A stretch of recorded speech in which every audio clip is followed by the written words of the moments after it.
11절부터 읽겠습니다.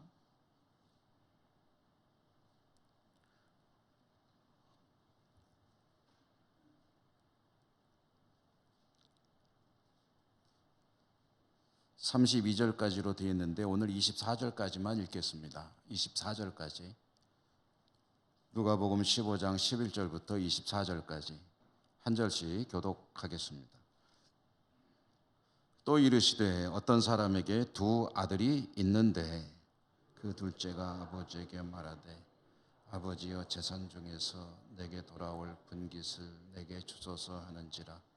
아버지가 그 살림을 각각 나눠 주었더니 그 후 며칠이 안 되어 둘째 아들이 재물을 다 모아가지고 먼 나라에 가 거기서 허랑방탕하여 그 재산을 낭비하더니 다 없앤 후 그 나라에 그가 비로소 궁핍한지라. 가서 그 나라 백성 중 한 사람에게 붙여 사니 그가 그를 들러 보내어 돼지를 치게 하였는데 그가 돼지 먹는 쥐염 열매로 주는 자가 없는지라. 이에 스스로 돌이켜 이르되 내 아버지에게는 양식이 풍족한 품꾼이 얼마나 많은가. 나는 여기서 주려 죽는구나. 내가 일어나 아버지께서 이르기를 아버지 내가 하늘과 아버지께 죄를 지었사오니 지금부터는 아버지의 아들이라 일컬음을 감당하지 못하겠나이다. 나를 품꾼의 하나로 보소서 하리라 하고 일어나서 아버지께로 돌아가니라. 아직도 거리가 먼데 아버지가 그를 보고 주근하게 달려가 목을 안고 입을 맞추니 아들이 이르되 아버지 내가 하늘과 아버지께 죄를 지었사오니 지금부터는 아버지 아들이라 일컬음을 감당하지 못하겠나이다 하나 아버지는 종들에게 이르되 손에 가락지를 끼우고 발에 신으신기라. 그리고 살진 송아지를 끌어다가 잡으라. 우리가 먹고 즐기자. 이 내 아들은 죽었다가 다시 살아났으며 내가 잃었다가 다시 얻었노라 하니 그들이 즐거워하더라. 아멘.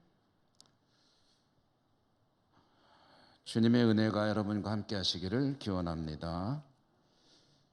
누가복음 읽기 이제 오늘이 60번째로 15장의 말씀의 뒷부분을 읽었습니다. 누가복음 15장은 잃어버린 것을 다시 찾는 이야기 세 가지가 들어있는데 지난 수요일에는 잃은 양 찾는 이야기 그리고 잃은 돈 찾는 이야기를 살펴보았고 오늘은 이제 흔히 탕자의 비유라고 알려진 아버지와 두 아들의 이야기를 말씀을 따라가면서 뜻을 새겨보겠습니다. 원래 오늘 하루에 하려고 했는데 말씀을 준비하다 보니까 조금 길어져서요. 두 번으로 나눠서 말씀을 전해드리겠습니다. 오늘 이 이야기는 워낙에 설교도 많이 하고 또 우리에게 익숙한 말씀 중에 한 곳인데요. 오늘은 이 말씀을 차근차근 읽어가면서 그 속에 들어있는 뜻이 뭔가 우리가 큰 줄거리는 알고 있죠. 아들이 집 나갔다가 집에 굶어 죽을 지경이니까 집에 돌아오니까 아버지가 아주 대환영하고 맞이해 주시고 잔치도 베풀었다 하는 이야기. 그 줄거리에 대해서는 우리가 익히 알고 있습니다. 그런데 성경이요 말씀 또는 단어 문장 하나하나 속에 들어있는 여러 가지 의미들이 있습니다. 그래서 오늘은 이 말씀을 읽어가면서 그런 단어들 또는 문장들이 가지고 있는 속뜻을 좀 풀어가면서 익히 알고 있는 내용의 어떤 그 이야기들을 좀 풍성하게 만들어가는 그런 시간으로 삼으려고 합니다. 여러분 성경을 읽으면서 성경을 바르게 알기 위해서 필요한 것 중에 하나가 이 성경이 누가 누구에게 쓴 것인가 하는 것을 아는 것이 참 중요합니다. 그런데 성경을 쓴 이는 직접 쓴 사람은 한 40명쯤 되는 사람들이 쓴 거지만 원 저자가 하나님이시니까 하나님이 기록하게 하셔서 주시는 말씀이다 하면 저자는 한 분입니다. 그래서 저자에 대해서는 별로 신경 쓸 게 없는데 그런데 이 글을 받는 사람 또는 직접적으로 독자가 되는 사람들은 다양하죠. 우선 구약 성경의 독자들이 신약 성경의 독자들과 다르고, 구약 성경에 39권의 책이 있는데 그 39권의 책이 이 독자들이 다 다릅니다. 그러니까 하나님께서 누구에게 이 글을 써주셨나 할 때 그 독자가 누구냐 하는 것에 따라서 이야기를 이해하는 그런 중요한 어떤 그 실마리들이 주어지기 때문에 독자를 아는 것이 참 중요합니다. 신약 성경도 마찬가지죠. 27권의 책이 다 저자는 하나님이지만 읽을 대상으로 쓰여진 그 사람들은 다 다른 사람들이고, 또 같은 책에도 많은 이야기들이 여러 사람에게 주어진 글들입니다. 15장, 이 누가복음 15장 말씀을 지난 수요일 날 읽기 시작하면서 제가 그 말씀을 드렸죠. 누가복음 15장부터 18장까지는 주님께서 말씀하시는데 제자들에게 말씀하셨다가 바리새인과 서기관들에게 말씀하셨다가 이렇게 왔다 갔다 한다고 그랬죠. 그래서 누구에게 주시는 말씀인지를 잘 알아야 그 말씀의 속뜻을 알 수가 있다라고 말씀드렸는데요. 이 누가복음 15장이 잃어버린 것을 다시 찾는 이야기들은 주님께서 바리새인과 서기관들에게 들으라고 하신 이야기입니다. 그러니까 바리새인과 서기관들 들으라고 하셨다 그러면은 그 속에서 주님의 의도가 뭘까 하는 것을 알기에 많이 도움이 되겠죠.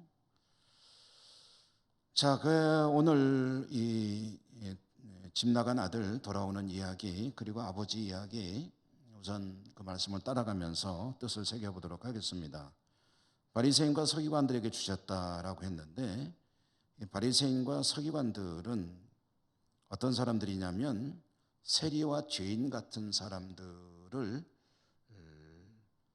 부정한 사람이라고 해서 아주 상종도 하지 않고 멸시천대하는 그런 부류의 사람들이죠. 같은 유대인이라고 해도 세리면은 또는 어떤 죄인이다 그러면은 이 사람들은 사람 취급을 하지 않고 불가촉, 그런 천민으로 여기는 그런 사람들이다. 그런 사람들에게 주님께서 세 가지 잃어버린 것을 찾는 이야기를 전해주는 것은 하나님의 마음이 어떤 것이냐 하는 것을 그들에게 들려주는 거겠죠. 너희들은 세리를, 죄인을 그렇게 취급하지만 이 사람들을 바라보는 하나님의 마음은 어떤 거냐 하는 것을 들려주는 게 잃은 양을 찾는 이야기, 그리고 잃은 돈 찾는 이야기, 그리고 집 나간 아들과 아버지 이야기, 그렇다는 거죠. 자, 오늘 우선 이 말씀을 따라가면서 이 말씀 속에 들어있는 이야기들을 하나씩 하나씩 찾아보도록 하겠습니다. 우선 맨 처음에 나오는 이야기는 한 아버지가 있었다. 내 아버지에게 아들이 둘이 있었다. 어느 날 작은 아들이죠. 둘째 아들이 아버지에게 자기에게 물려줄 재산, 그러니까 유산이죠. 상속분을 미리 달라라고 요청을 했습니다. 이 요청이 가지는 의미를 생각해 보면은 둘째 아들의 이 요구는 아직 때가 이르지 않았죠. 때가 이르지 않은 자기 몫에 상속받을 부분, 그 돈을 미리 지급해달라라는 그런 요청이었습니다.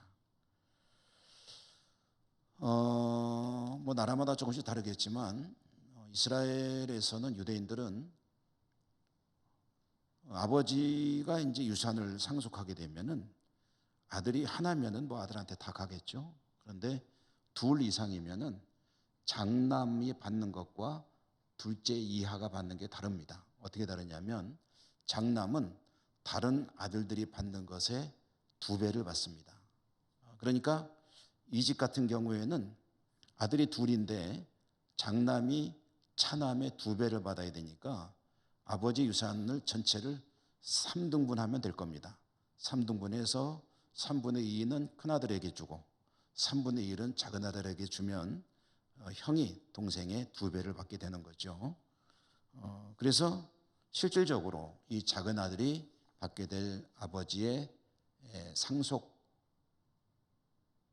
몫은 아버지 재산의 3분의 1이었습니다. 그러니까 작은 아들은 아버지 재산이 예를 들어서 3억 원이다. 그러면 1억 원을 나에게 먼저 상속으로 해 주시오. 어차피 줄 건데 미리 주시오. 라고 요청을 했다는 거죠. 그런데 이 요청이라는 게 여러분 듣기 어떠십니까? 요즘 이런 경우가 있을래나요? 아버지 내가 다 계산해보니까 3억 좀 됩디다. 1억 나 줄 건데 미리 좀 주시오.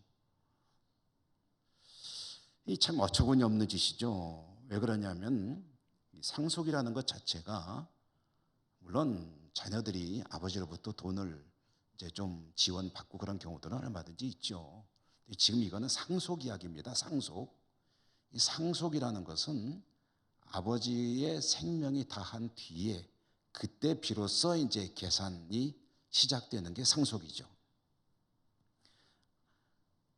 그러므로 이 아들이 아버지가 나에게 상속할 그 재산을 미리 달라고 요청하는 것은 어떤 생각에서 나오는 걸까요? 어떤 마인드일까요? 이 아들은 아버지가 돌아가시면 어차피 나한테 올 건데 지금 내가 돈이 필요하다는 거죠. 왜냐? 기가 막힌 사업 아이템이 있다는 거예요. 근데 돈이 없는데 아버지가 3분의 1 어차피 내가 줄 것만 주시면은 그거 가지고 내가 큰 돈을 벌 수가 있을 것 같은데 그런데 아버지가 돌아가실 때까지 기다리려면은 이 찬스가 다 날아갈 거다. 그러니 미리 주시오, 미리. 라고 요청을 한 거고요. 이거는 아버지가 돌아가셨다고 치고 돈을 주시오. 라는 거고요. 그 아버지 사망 진단서를 미리 발급합시다.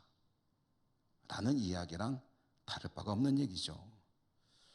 아버지의 죽음의 시기가 앞으로 언제 되는데 가만히 보니까 건강하셔가지고 오래 사실 것 같은데 그런데 내일 죽는다고 칩시다. 그리고 미리 좀 주십시오. 그래서 내가 좀 아들이 뭐 좀 해보겠다는데 아버지가 좀 미리 좀 돌아가시면 어때? 뭐 이런 생각까지 가지고 있다고 볼 수가 있을 겁니다. 이런 아들의 생각은 오늘날에도 뭐 용납될 수 없는 거죠.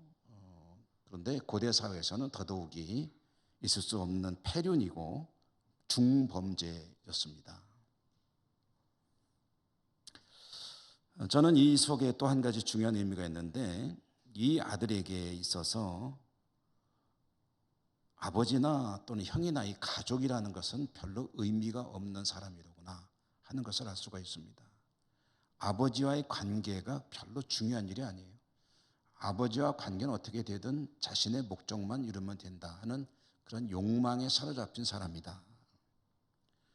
아버지와 형과 자신으로 또 어머니나 또 다른 가족들도 있었을지 모르죠. 하인들도 있었을 것이고 그런데 이 가족 공동체 속에서 나는 머물러 있을 생각이 없다는 거죠. 가족을 해체하는 그런 선언을 하고 있다는 겁니다. 자신의 목적만 달성된다면 가족이 유지되고 아니고는 관심 없다는 발상이 바로 이 작은 아들의 요청 속에 들어 있습니다. 어처구니 없는 요청을 한 작은 아들에 대해서 아버지는 어떻게 반응을 하고 있느냐 하는 것도 우리가 뭐 객관적인 사실은 성경에 나오니까 알고 있죠. 좋죠. 그런데 그 아버지가 이런 요청을 받았을 때 어떻게 반응할 수 있었느냐 하는 것도 한번 생각해 보는 것이 필요하겠습니다. 자, 그러려면은요, 여러분 아버지가 되어 보십시다. 여성들도 일단 아버지 됐다고 한번 생각해 보십시다. 내가 아버지인데 내 아들이 그것도 작은 아들이 와가지고 아버지가 돌아가셨다고 치고 언젠가 돌아가실 거 아니에요. 그러니 그 나에게 물려줄 그 상속분을 미리 좀 주십시오라는 요청을 받았을 때 어떻게 하실랍니까?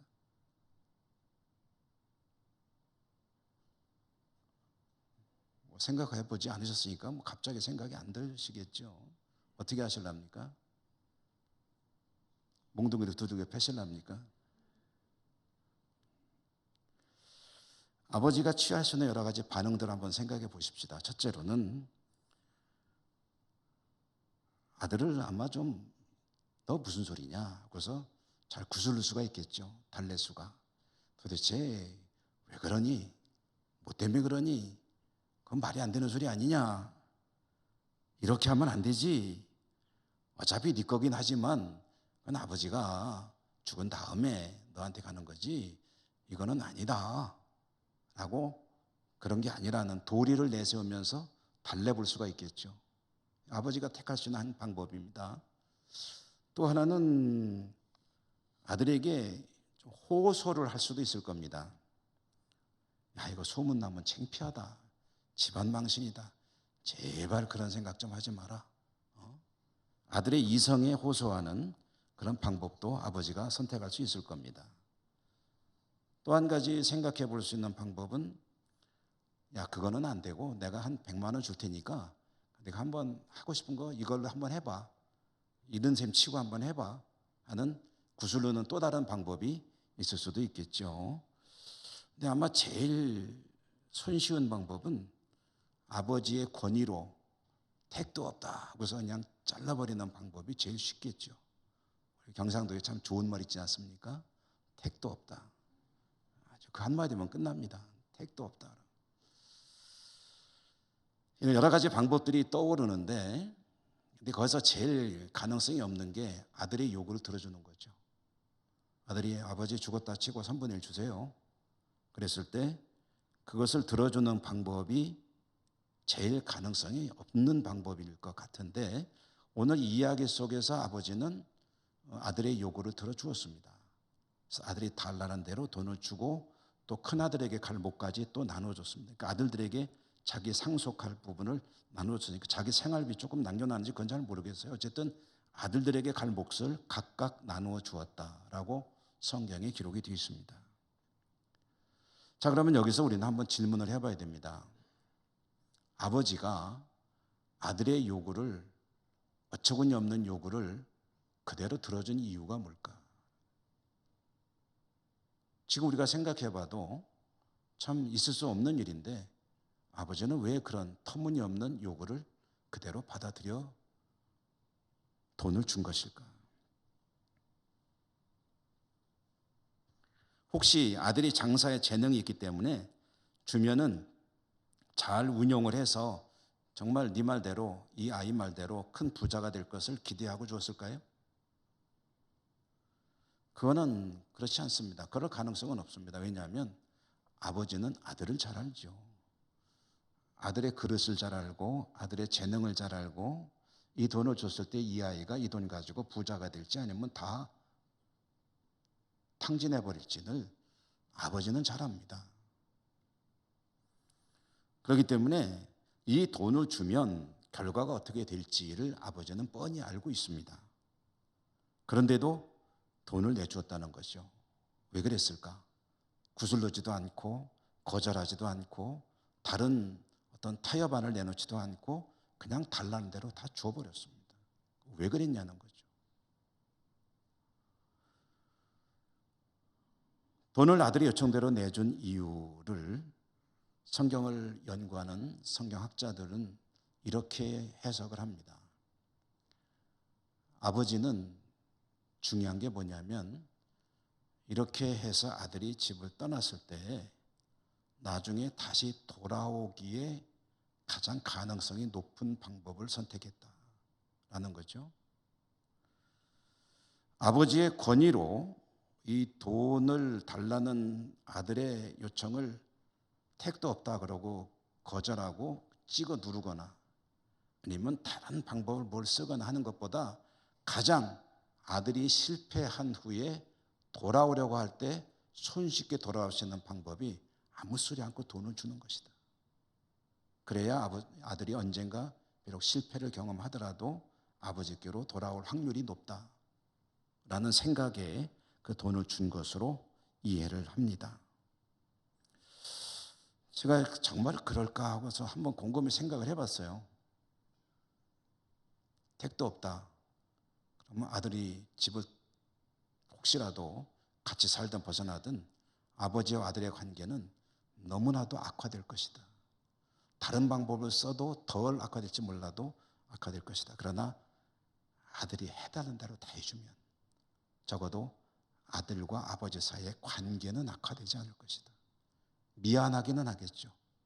그러나 아버지에 대한 어떤 감정의 찌꺼기는 가지지 않게 될 것이다. 그러면은 언제든지 아버지께로 돌아올 수 있는 그런 가능성이 높아진다. 그거는 아주 많이 공감이 가요. 그래서 만약에 돈이 아니라 아들이 다시 아버지 곁으로 돌아오는 것을 생각했다고 한다면 아들의 요구를 그대로 다 들어주는 것이 가장 좋은 방법이다.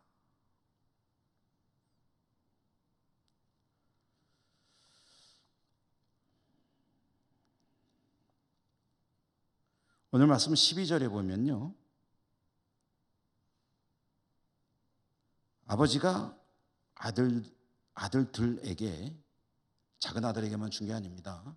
아들들에게 살림을 나눠주었다고 했습니다. 살림을 나눠줬다. 살림을 나눠줬다는 게 무슨 뜻일까요?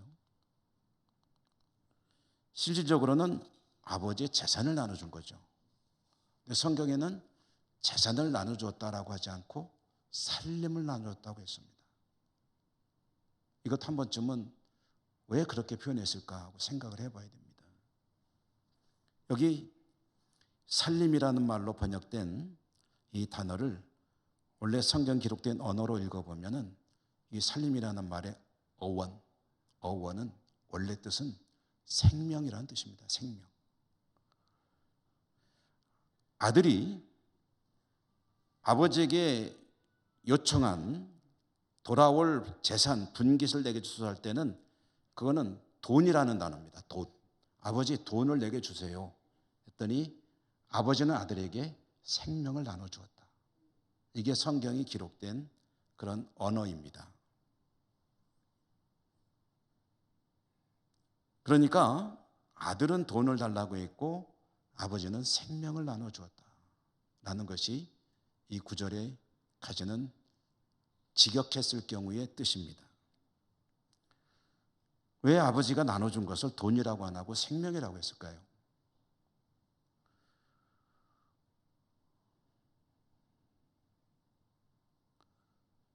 이 나눠준 것이 아버지에게는 뭐냐면 단지 돈이 아니라는 거죠. 이 재산 속에는 아버지의 인생이 들어있습니다. 아버지 일생이에요.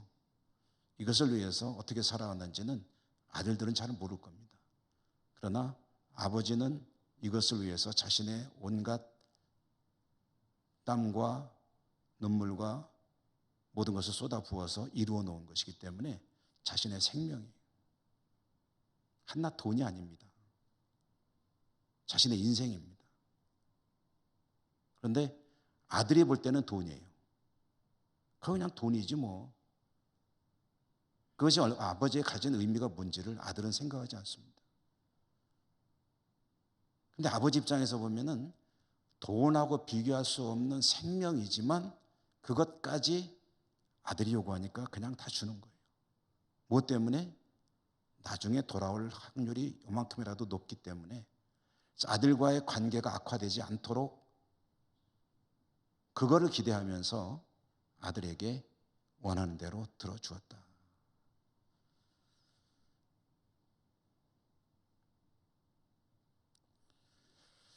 자, 이 아들은 자기의 목적을 달성했습니다. 돈을 받았습니다.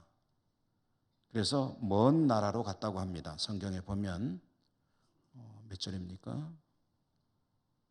13절에 보면은 다 긁어 모아가지고 먼 나라에 갔다. 먼 나라, 이 먼 나라라는 말이 가지고 있는 뜻이 뭐냐면 유대인들의 언어에서 먼 나라라고 표현하면 그 단어가 가진 의미는 바다 건너라는 뜻입니다. 그러니까 바다 건너라는 말은 또 어떤 의미냐면은 완전한 단절을 의미합니다. 아버지하고 관계를 완전히 끊어버렸다는 거예요. 아들은 그랬습니다. 아들은 아버지의 손이 미치지 않는, 그리고 기존 가족과의 관계가 완전히 끊어지는 그런 곳으로 가버렸다.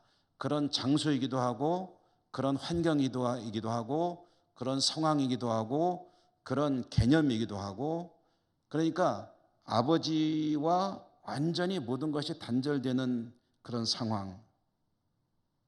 이것은 영적으로 말하면 하나님의 백성인데 하나님을 완전히 떠나는데 미련 요만큼도 안 두고 완전히 관계를 단절해버리고 마음속에는 여지를 요만큼도 없이 완전히 다른 세계 속으로 들어가 버렸다. 그런 뜻이 됩니다. 유대인들의 관점으로 보면은 유대 민족의 하나님의 택함 받은 백성으로 살다가 이방 세계로 완전히 하나님과는 아무 관계없는 이방 문화 속으로, 이방 신앙 속으로 들어가 버렸다.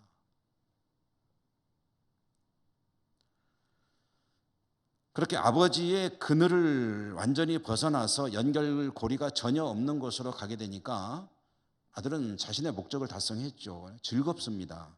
쾌재를 불렀습니다. 내 인생아, 이제부터 즐겨보자 하고 아버지를 떠나서 자기가 하고 싶은 대로 다 할 수 있는 그 세계로 들어갔습니다. 욕망의 세계죠. 하고 싶은 대로 할 수 있는 돈도 있겠다. 그동안 하고 싶었지만은 아버지 그늘에서 할 수 없었던 모든 것을 할 수 있는 그곳으로 떠나가 버렸습니다.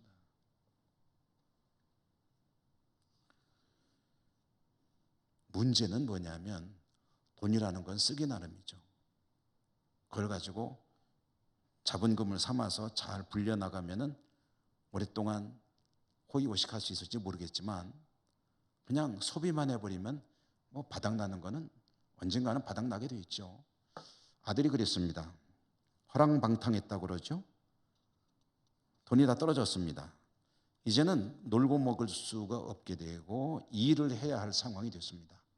근데 문제가 설상가상이라고 엎친 데 덮쳤다고 돈 떨어져서 일을 해야 되는데 일자리를 구할 수가 없습니다. 왜냐하면 그곳에 흉년이 들었기 때문에. 우리 식으로 말하면 IMF가 왔다. 일자리가 없다.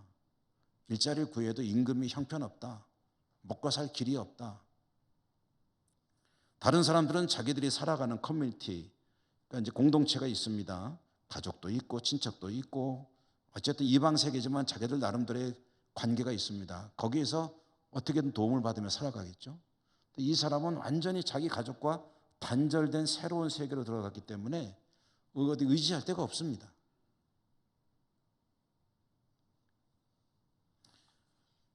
어떻게 겨우 그래도 요만큼이라도 동정을 베푸는 사람이 있었던지 어떤 사람에게 의지를 하게 됐는데 그 사람이 일자리를 하나 구해줬는데 그 일자리가 뭐냐면 돼지 치는 곳이었습니다. 돼지 치는 곳.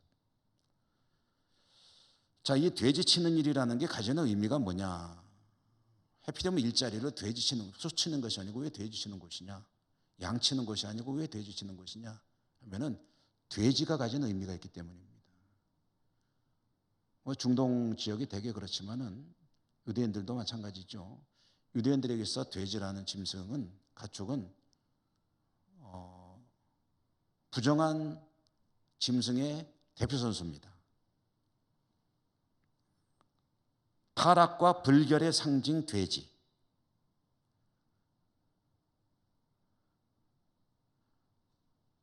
먹지도 않거니와 접촉도 하지 않죠. 돼지 사육을 하지 않습니다. 복음서에 보면은 돼지들이 한꺼번에 물에 그냥 빠져 죽는 이야기 나오죠. 그쪽 지역이 이방 지역입니다. 유대인들하고는 상관이 없는 지역이죠. 거라사라는 지역. 돼지 치는 일은 유대인들은 굶어 죽을지언정 하지 않는 일입니다. 그런데 유대인 세계를 완전히 떠나버린 이 사람은 굶어 죽는 것보다는 낫다고 생각했든지 돼지 치는 일을 하게 되었는데요. 그러나 워낙에 경기가 안 좋기 때문에 돼지를 치면서 받아야 될 급여를 제대로 못 받았던 것 같습니다. 늘 배가 고팠습니다. 배가 고파서 이제 무엇으로든 배를 채워야 되겠다라고 생각을 했는데요. 그가 고픈 배를 채우기 위해서 노려보고 있는 것은 쥐엄 열매였습니다. 쥐엄 열매. 쥐엄 열매라는 게 뭐냐면 일종의 야생콩입니다. 야생콩. 그리고 이 쥐엄 열매는 어디에 쓰는 거냐면 양이나 소 같은 가축들의 먹이로 쓰는 겁니다. 그런데 가축의 먹이로 쓰는 것이지만 정말 먹을 것이 없이 굶어 죽을 지경이 되면 사람들이 먹기도 합니다. 못 먹는 건 아닙니다. 독이 들었다거나 그런 건 아니에요. 먹기가 거칠어서 그렇지 먹으면 목숨은 이어갈 수 있는 그런 콩의 일종이라는 거죠. 그러니까 이 쥐엄 열매를 먹으려고 한다라는 얘기는 이것은 가장 더 이상 내려갈 수 없는 가난한 삶, 바닥까지 내려갔다는 것을 의미합니다. 우리나라식으로 말하면 먹을 게 없어서 마지막으로 먹는 게 뭐죠?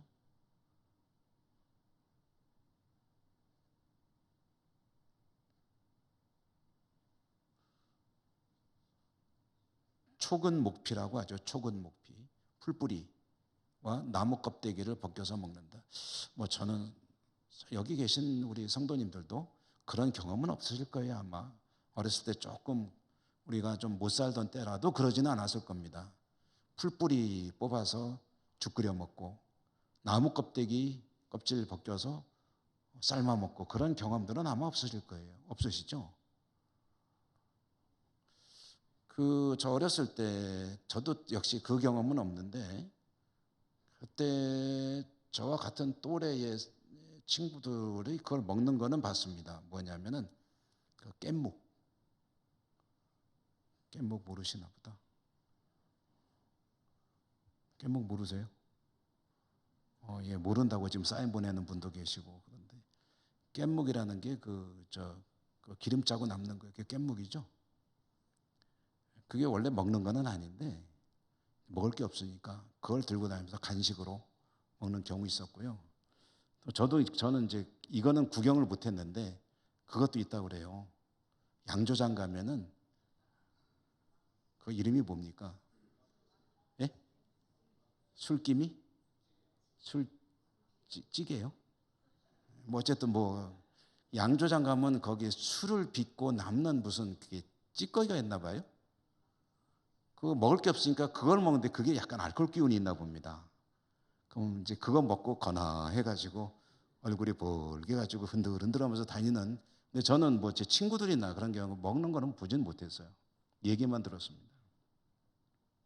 근데 그것보다도 못한 게 뭐냐면 풀뿌리죠. 이것은 우리나라 역사 속에서도 먹을 것이 없으니까 산에 가서 그런 걸 베껴다가 먹었다라는 이야기는 있었고요. 여러분 임진왜란 때는요 얼마나 비참했냐면은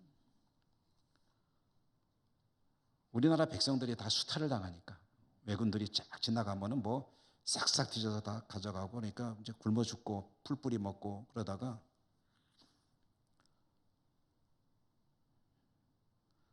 이런 일도 있었다고 그래요. 왜군들이 먹고 소화가 안 돼서 토한 것을 우리 백성들이 주워 먹는 것을 이제 보았다는 것, 기록들이 남아 있다는 거죠. 그러니까 사람이 이제 굶으면은 못 먹을 게 없죠. 어쨌든 이 아들이 쥐엄 열매라도 주워 먹으려고 하는데 쥐엄 열매도 못 얻어 먹었다. 가축들과의 경쟁 속에서도 먹지 못하고 있다. 라는 이야기가 되겠죠. 왜 그러냐? 성경에 그 이유가 나옵니다. 쥐엄 열매도 먹지 못하는 이유가 16절 뒷부분에 나오는데요. 16절에 보면은 그가 돼지 먹는 쥐엄 열매로 배를 채우고자 하되 주는 자가 없는지라. 그 쥐엄 열매조차도 얻어먹을 그런 곳이 없다. 그러니까 모두에게 철저하게 외면당하는 세상 속에서 이 아들이 살게 됐다 하는 그런 이야기입니다. 비참하되 더 이상 정말 비참할 수 없는 지경까지 내려간 아들. 그런데 이런 비참한 지경까지 내려간 상황이 이 아들에게 하나의 아이디어를 제공해 줍니다. 살 구멍, 하늘이 무너져도 솟아날 구멍은 있다. 그러니까 모든 것이 절망이기 전에 굶어 죽을 수밖에 없는 상황에서 이 아들에게 떠오르는 한 가지 생각이 있습니다. 아이디어가 하나 있는데 그건 뭐냐면 아버지에게 돌아가면 이라는 생각입니다. 아버지에게 돌아가면. 여러분, 그 아버지는 어떤 아버지입니까? 내가 뭐 하겠다 그러면 맨날 혼내는 아버지입니까? 터무니없는 요구하면은 택도 없다 그런 아버지입니까? 그 아버지는 그런 어처구니 없는 요구를 해도 들어주시는 아버지.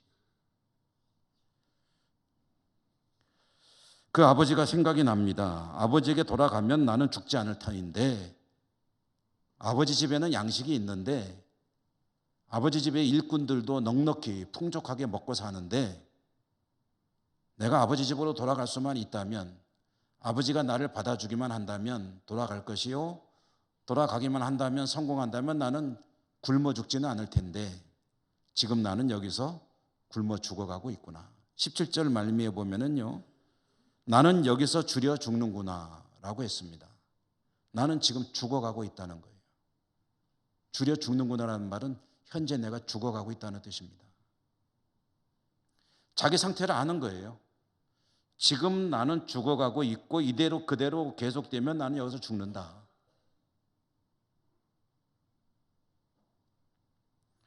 그러므로 죽지 않으려면은 아버지에게 돌아가는 수밖에 없다.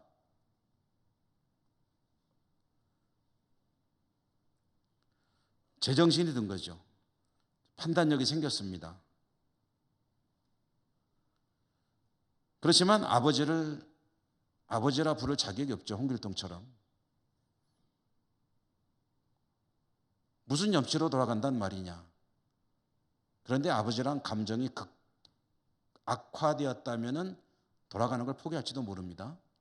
근데 그 아버지는 나에게는 모든 것을 다 받아들여주는 아버지, 다 용납하는 아버지. 그러니 내가 가서 말만 잘하면은 다시 아들은 몰라도 일꾼 정도로는 써주실 거야 라는 기대를 갖게 됩니다.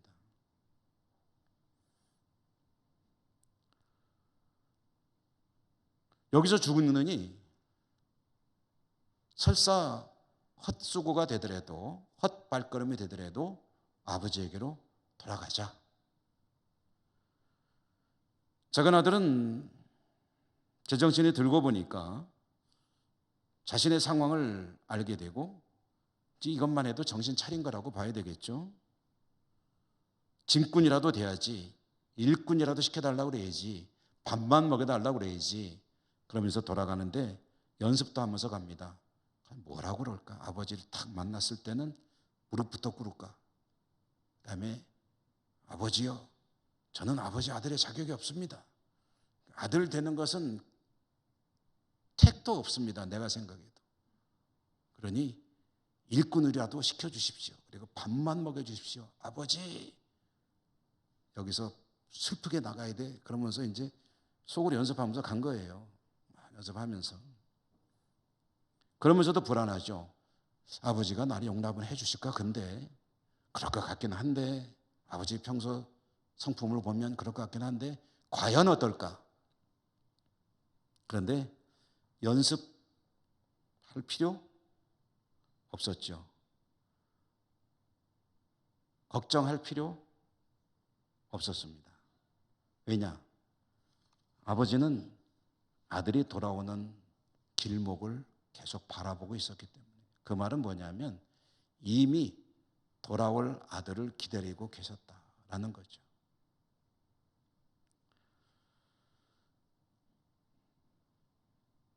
여러분, 여기에서 굉장히 중요한 대목은 그겁니다.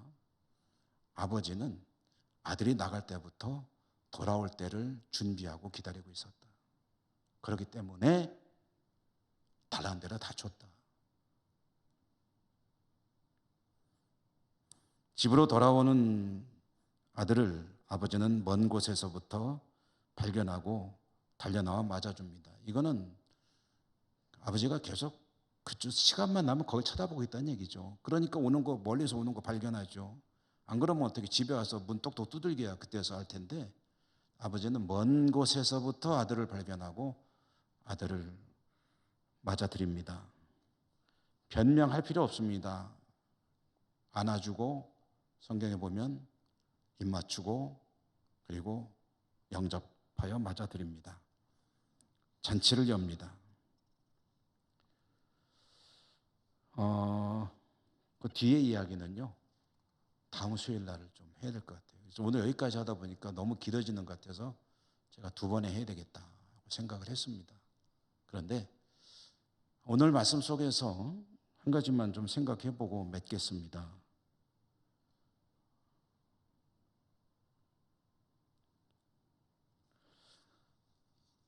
우리가 살아가는 현장에서 이런 아버지가 있을까 하는 겁니다. 제가 만약에 아버지 입장이라면 이럴 수 있었을까? 달라 그러면 주고 그때부터 돌아올 것만을 기다리며 준비하고 있는 아버지일 수 있을까? 어머니는 그럴래나 모르겠어요. 어머니하고 아버지는 좀 달라요.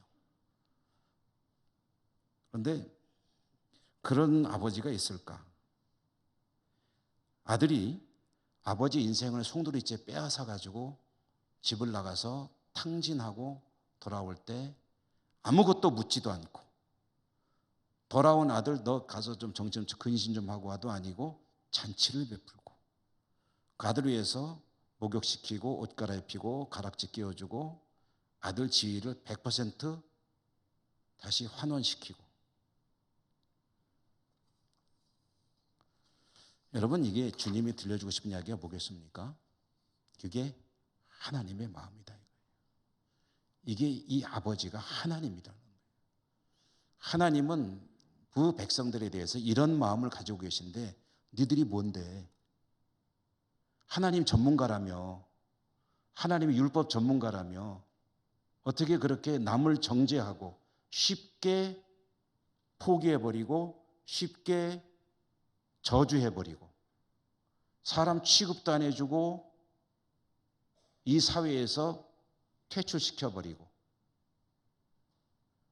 그게 정말 하나님의 말씀의 전문가라고 할 수 있겠느냐? 라는 이야기를 들려주는 거죠. 또한 저나 여러분 우리들의 입장에서 보면은요, 하나님이 이런 분이시기 때문에 우리는 하나님의 자녀로 계속 살아갈 수가 있습니다. 만약에 이 정도까지는 봐주지만 그 이상은 곤란해, 하나님 만약 그러신다면 우리 중에 아마 어느 정도 일정 퍼센트에 해당되는 분들은 하나님 자녀로 살아가는 것을 포기했을지 몰라요. 하나님은 돌아오면은 다 받아주시고, 또 하나님에게 못할 짓을 하고 떠날지라도 하나님이 기대하는 것은 어떻게 하면 얘가 잘 돌아올 수 있을 것인가. 그게 하나님의 준비라는 거죠. 그 덕분에 저도 여러분도 계속해서 하나님의 자녀로 살아갈 수 있는 것이다. 그게 하나님의 마음이다. 그러므로 그런 하나님 품에 조금이라도 더 잘 정착 그리고 자리 잡으려고 노력하는 것이야말로 어쩌면 하나님께서 가장 기뻐하시는 일이 아닐 수가 없다라는 것이죠. 여러분들 하나님의 은혜 감사하는 우리 모두가 되기를 축복합니다. 은혜로우신 하나님 감사합니다. 주신 말씀 이야기를 저희들이 생각해 보며 하나님의 마음을 알아가고 있습니다. 하나님께는 감사밖에 드릴 것이 없습니다. 늘 하나님의 뜻을 추구하고 하나님을 기쁘시게 하는 저희 모두가 되게 해 주옵소서. 예수님 이름으로 감사하고 기도드립니다. 아멘.